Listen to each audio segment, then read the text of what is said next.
সে আমাকে বুঝে না, আমি তাকে বুঝি না। তো আমার কাছে মনে হয় যে মানুষ আজীবনই একসাথে থেকেও আসলে একজন আরেকজনকে বুঝতে না পারার এই যে এক ধরনের বিড়ম্বনা এটার ভিতর দিয়ে যায়।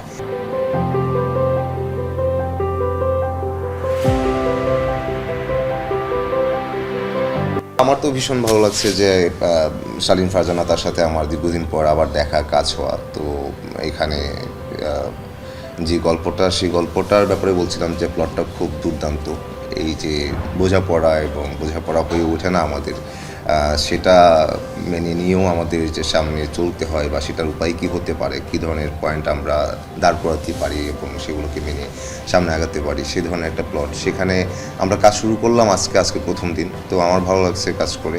এবং সাধন ভাই আসলে শালীন ফারজানার কথা বলছিল এই গল্পটা হওয়ার পর যে সে হলে ভালো হয়। তো গল্পে কিছু বিষয় আছে যেটা থেকে আমাদের মনে হলো যে শালীন ফারজানা হলে ভালো হয়।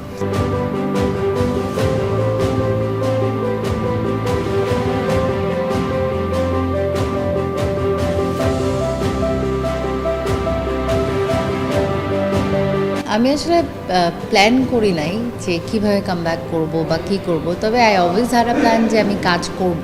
মানে একেবারে কাজ ছেড়ে দেওয়া তো পসিবল না, বা ইচ্ছাও ছিল না। আমার হাজব্যান্ডের দিক থেকে একটু প্রথমে প্রেশার ছিল যে না এখনই কাজ করবে না, একটু টাইম দিয়ে বাচ্চাদেরকে। তো আই অলওয়েজ নিউ যে আমি কাজে ব্যাক করব। তো ভালো একটা গল্প দিয়ে ব্যাক করতে চাইছিলাম। সেই ভালো গল্পটা কী হতে পারে অতটা চিন্তা করবো তা না। এই গল্পটা শুনে মনে হচ্ছে একটু ডিফারেন্ট একটা গল্প, ওয়াই নট, একটু না বেশ ভালোই ডিফারেন্ট একটা গল্প। এই ধরনের গল্পে কাজ করিনি আগে। তো আমার ক্যারেক্টারটা আমার মনে হয় গল্পটা ইউনিক, ক্যারেক্টারটা কিন্তু গতানুগতিক। মানে আমি একটা সাধারণ ঘরের মেয়ে, যেই মেয়েটারও একটা ভালোবাসার স্বপ্ন থাকে, কিন্তু তার মন মতো করে একজন পুরুষ আসবে জীবনে, সেই পুরুষটাই কি এখানে আমার সাথে যে অ্যাক্টিং করছে সেই কি না, এইটা একটু মিস্ট্রি রয়ে যাবে আর কি।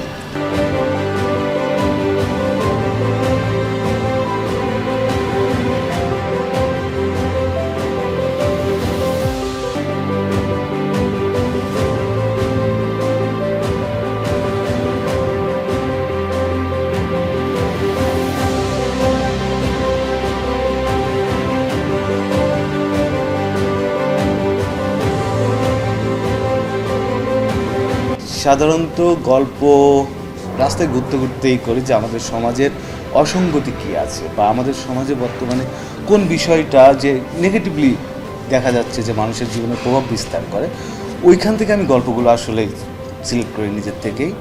এই গল্পটা আসলে বেসিক্যালি আমি যদি বলি একটু ফ্যান্টাসি টাইপের গল্প, যে ভালোবাসা ভালো রাখার উপায়। নামের মধ্যে একটু ফ্যান্টাসি আছে, যে কিউরিয়াস আছে যে আসলে কী। এটা যদি বলি যে একটা অসম প্রেমের গল্প হতে পারে, যে একটা ছেলে আর একটা মেয়ের মন বোঝার উপরে, তার যেটা আমাদের বাস্তব জীবনেও হয়, যে একটা ছেলে আর একটা মেয়ের মন বোঝার জন্য যে ধরনের কার্যক্রম করে, যে আসলে মনটা কি বোঝা যায় কি না। এই গল্পটা বেসিক্যালি সেটার উপরে, যে মেয়েদের মন বোঝার উপায় কি, সেটার কিছু সূত্র আমরা দিয়েছি মজা করে। আসলে এটা যদি বলি সিরিয়াসলি নেওয়ার কিছু নাই, মজার ছলে, যে ফ্যান্টাসি টাইপের একটা গল্প।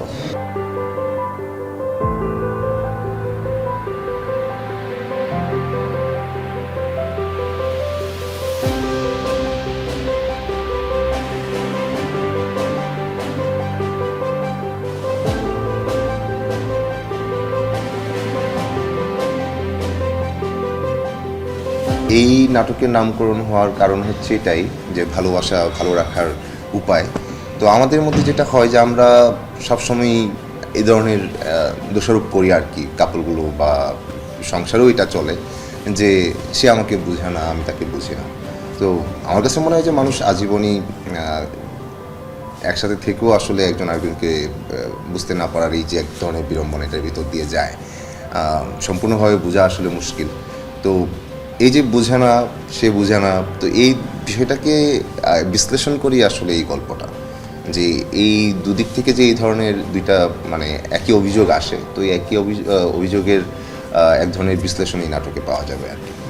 সেটাকে ওভারকাম করে কিভাবে আসলে থাকা যায়, এটার মাঝামাঝি কিছু পয়েন্ট আসলে আমরা পিক করতে পারি কিনা, হ্যাঁ, যেটা আসলে এই না বুঝেও ভালো থাকার কী উপায় মানে পাওয়া যেতে পারে, তো এই রকম কিছু বিশ্লেষণ নিয়ে আসলে গল্পটা আর কি সাজানো।